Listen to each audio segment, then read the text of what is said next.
Lecture ஹாலை renovate பண்ண அந்த லெக்சர் ஹாலை நம்ம ஓப்பன் பண்ணி வச்சோம். ஒரு லெக்சர் ஹாலை ரோட்டரி அவங்களுடைய சமூக பொறுப்பு ரோட்டரியோட பங்களிப்போடு பண்ணியிருக்கோம். இன்னொன்று நம்மளோட சொந்த நிதியிலேருந்து பண்ணியிருக்கோம். இது நான் படித்த கல்லூரிங்கிறதுனால ஒரு கூடுதல் மகிழ்ச்சி. திரும்பவும் இன்னும் வேறு கேம்பஸில் இருந்து நான் படிக்கிறப்ப சென்னை மருத்துவக் கல்லூரி பழைய கேம்பஸில் இருந்து இப்போ புது கேம்பஸ்க்கு வந்ததுக்கு இது முதல் முறையாக இந்த புது கேம்பஸ்க்கு நான் வந்திருக்கேன். ஸோ என்ன இருந்தாலும் நான் படித்த காலேஜில் அந்த ஓப்பன் பண்ணுறதுல ஒரு கூடுதல் மகிழ்ச்சி. வாழ்த்துக்கள். இந்த இன்சூரன்ஸ் நம்ம 25 lakhs சொல்லியிருந்தோம். அது எப்போதுலேருந்து நடைமுறைப்படுத்துகிறோம்? அந்த மாதிரி நியூ கார்டு ஏதாவது நம்ம அதுக்கு வந்து லான்ச் பண்ண முடியுமா? இல்லை, அது நியூ கார்டுலாம் தேவையில்லை. அதே கார்டில் வச்சு நம்ம பண்ணிக்கலாம். நம்ம அது பார்த்திங்கன்னா ஒரு கேன்சர் ப்ளஸ் டிரான்ஸ்பிளான்ட் போன்ற நோய்களுக்கெல்லாம் அந்த 5 லட்சம் பத்தாமல் இருக்கிறதுனால தான் நம்ம அதை உயர்த்தி கொடுக்கணும். நம்ம தேர்தல் அறிக்கையை சொல்லியிருந்தோம். அதில் நம்ம கூடிய விரைவில் அதை நம்ம இம்ப்ளிமெண்ட் பண்ண ஆரம்பிச்சோம். 5 லட்சத்திலிருந்து நம்ம 10 லட்சம் ஆக்குனா அப்படி டபுள் அமௌண்ட் ப்ரீமியம் நம்ம கட்ட மாட்டோம். ஏன்னா இப்போ இருக்கிறதுலே நம்ம 5 லட்சம் வரைக்கும் அந்த நம்ம கிளைம் பண்ணுற பயனாளிகள் எண்ணிக்கை கம்மியாக தான் இருக்கும். பார்த்தீங்கன்னா நம்ம கிட்டத்தட்ட 1.45 கோடி குடும்பங்களுக்கு நம்ம இதை கவர் பண்ணியிருக்கோம். அதில் 5 லட்சம் வரைக்கும் கவர் பண்ணுற கிளைம் பண்ணுற ஃபேமிலிஸே கம்மியாக தான் இருக்குது. இன்னும் 25 லட்சம் வரைக்கும் கிளைம் பண்ணுற இது கம்மியாக தான் இருக்கும். நம்ம எந்தெந்த ஹாஸ்பிட்டல்ஸ் நம்ம எம்பானல் பண்ணியிருக்கோமோ அவங்கள அப்ளை பண்ணுறதுனால தான் நம்ம எம்பானல் பண்ணுறோம். கண்டிப்பாக அவங்க எம்பானல் பண்ணால் நம்ம டினை பண்ணக்கூடாது. அதை நம்ம கண்டிப்பாக என்ஃபோர்ஸ் பண்ணோம். அதாவது எந்தெந்த சிகிச்சைக்கு எந்தெந்த அறுவை சிகிச்சைக்கு எவ்வளோ ரேட்டு நம்ம ஃபிக்ஸ் பண்ணிட்டோம். அவங்களா வந்து ஃபார் எக்ஸாம்பிள் ஒரு சின்ன சர்ஜரி அறுவை சிகிச்சைக்கு அவங்க இந்த இன்சூரன்ஸ் ஜஸ்ட் பிகாஸ் இன்சூரன்ஸ் அதிகமாக இருக்கிறதுனால அதிகமாக பில் பண்ண முடியாது.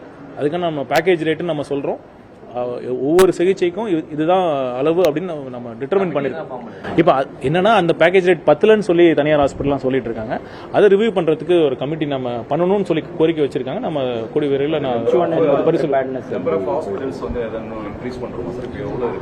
அந்த எம்பனல் ஹாஸ்பிட்டல்ஸ் அது எக்ஸாக்டாக எவ்வளோ ஹாஸ்பிட்டல்ஸ் எம்பனல் பண்ணியிருக்காங்க விவரம் எங்கிட்ட தெரியல. பட் நம்ம அது கவரேஜ் இன்னும் அதிகப்படுத்தணுங்கிறதா நம்ம திட்டம் இருக்குது. பார்த்தீங்கன்னா போன ஆட்சி காலத்தில் இந்த இன்சூரன்ஸ் ஸ்கீமில் வரத்துக்குள்ளேயே பெரிய அதுக்கே ஒரு ப்ராசஸ் இருந்துச்சு. உங்களை பார்த்தா தான் உங்களுக்கு கொடுத்தா தான் அந்த எம்பனலே ஆக முடியும் இந்த ஸ்கீமில், கவர்மெண்ட் ஸ்கீமில். அந்த மாதிரிலாம் இல்லாமல் ஒரு வெளிப்படையான முறையில் நம்ம அந்த ப்ராசஸை உருவாக்கி யார் யாரெல்லாம் விருப்பமாக இருக்காங்களோ இன்னும் நம்ம அதிக அளவில் தனியார் ஹாஸ்பிட்டலில் வந்து இந்த இன்சூரன்ஸ் ஸ்கீமில் வரணுங்கிறதா நம்மளோட எண்ணமாக இருக்குது. இந்த வைரஸ் காய்ச்சல் இந்தியாவில் 4வது நகரமாக சென்னையில் அதிகமாக பாதிக்கப்பட்டிருக்குன்னு ஐசிஎம்ஆர் நேற்று சொல்லியிருக்கிறாங்க. சென்னையில் அதிகமாக பாதிப்பு ஏற்பட்டிருக்கு. என்ன மாதிரியான விஷயங்களை தடுக்கிறதுக்கு நடவடிக்கை எடுக்கிறது? முதல்ல ஒரு விஷயம் சொல்லிக்கிறேன். இது வந்து அச்சப்பட அளவுக்கு நம்ம இன்ட்ரி அதிகமாக இல்லை.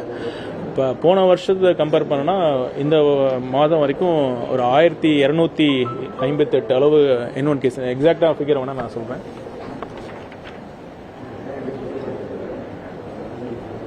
இது நாள் வரையில் பார்த்தீங்கன்னா சென்ற ஆண்டு 1288 கேசஸ் இருந்தது.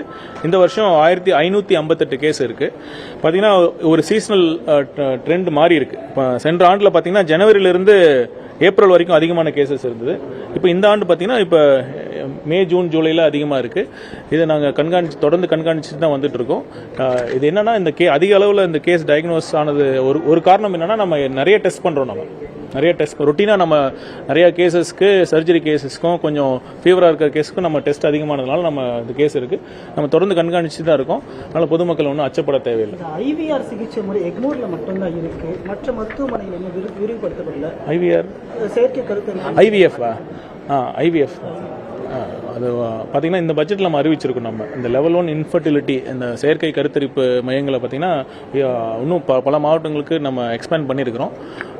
ஏன்னா செயற்கை கருத்தரிப்பு சிகிச்சையை பற்றி தனியாரில் ரொம்ப அதிக அளவு பணம் அதிகமாக தேவைப்படுற அளவுக்கு இருக்கிறதுனால தான் நம்ம முதலமைச்சர் கொண்டு வரணும்னு சொல்லியிருக்கோம். தேர்தல் அறிக்கையில் நம்ம சொல்லியிருந்தோம். அதனால் முதல் கட்டமாக மதுரை, திருச்சி இந்த மருத்துவமனைகள்லாம் விரிவுபடுத்தப்படும் சொன்னாங்க. இப்போ நம்ம பண்ணிட்டோம். இப்போ கூடிய விரைவில் நம்ம பட்ஜெட்டில் அனௌன்ஸ் பண்ணியிருக்கிறோம். கூடிய விரைவில் நம்ம அனௌன்ஸ் பண்ணிட்டோம். அனைத்து இந்த இது மட்டும் இல்லை, நம்ம மொத்தம் 125 புதிய அறிவிப்புகள் நம்ம கொடுத்துருக்குறோம். நம்ம ஃபீவரும் இன்க்ரீஸ் ஆயிருக்கு. இந்த ஸ்கூல் ஸ்டூடெண்ட்ஸ் நிறைய பேர் அஃபெக்ட் ஆகுறாங்க. இந்த ஃபீவர் கேம்ப் அந்த மாதிரி ஏதாவது இல்லை, கண்டிப்பாக அது இப்போ நம்ம ஒரு அரசோட பரிசீலனையில் இருக்குது. நம்ம கூடிய விரைவில் அந்த ஃபீவர் கேம்ப் பண்ணணும். பொதுமக்களுக்கும் இந்த நேரத்தில் நம்ம என்ன சொல்கிறோம்னா, நம்ம ஒரு காய்ச்சல் இருக்கிறப்ப, சளி இருமல் இருக்கிறப்ப நம்ம வீட்டில் இருந்து பார்க்கலாம், டாக்டரை பார்க்கலாம். ஒரு சளி இருமல் இல்லாமல் ஒரு காய்ச்சலோட தலைவலி இருக்குது, வாந்தி இருக்குது, உடல் வலி அதிகமாக இருக்குன்னா நீங்கள் கண்டிப்பாக மருத்துவ ஆலோசனை நீங்கள் பெறணும். நீங்கள் எல்லா கேஸும் இப்போ டெங்கு சீசன்னால டெங்கு இருக்குமோ அப்படிங்கிற ஒரு எண்ணத்தில் நீங்கள் இருக்கிறது தான் நம்ம ப்ரிகாஷனாக இருக்கிறது பெட்டர். அப்புறம் பகலில் கடிக்கிறத கொசுனால தான் இந்த ஏடிஸ் மஸ்கிட்டோ கடிக்கிறதுனால தான் இந்த டெங்கு பரவுது. நம்ம வீட்லேயும் நம்ம சுத்தமாக வச்சுக்கணும். இந்த கொசுவானது சுத்தமான கழிவு நீர், மலேரியா பரப்புகிற கொசு மாதிரி அனோஃபிலிஸ் மாதிரி இல்லை, சுத்தமான நீரில் தான் இருக்கும். நம்ம வீட்லேயும் நம்ம சுற்றி இருக்கிற பகுதியிலையும் இந்த மாதிரி தண்ணி மழை சீசனாக இருக்கனால சொல்கிறேன், அதை நம்ம தேக்காமல் நம்ம பார்த்துக்கணும். அதை நம்ம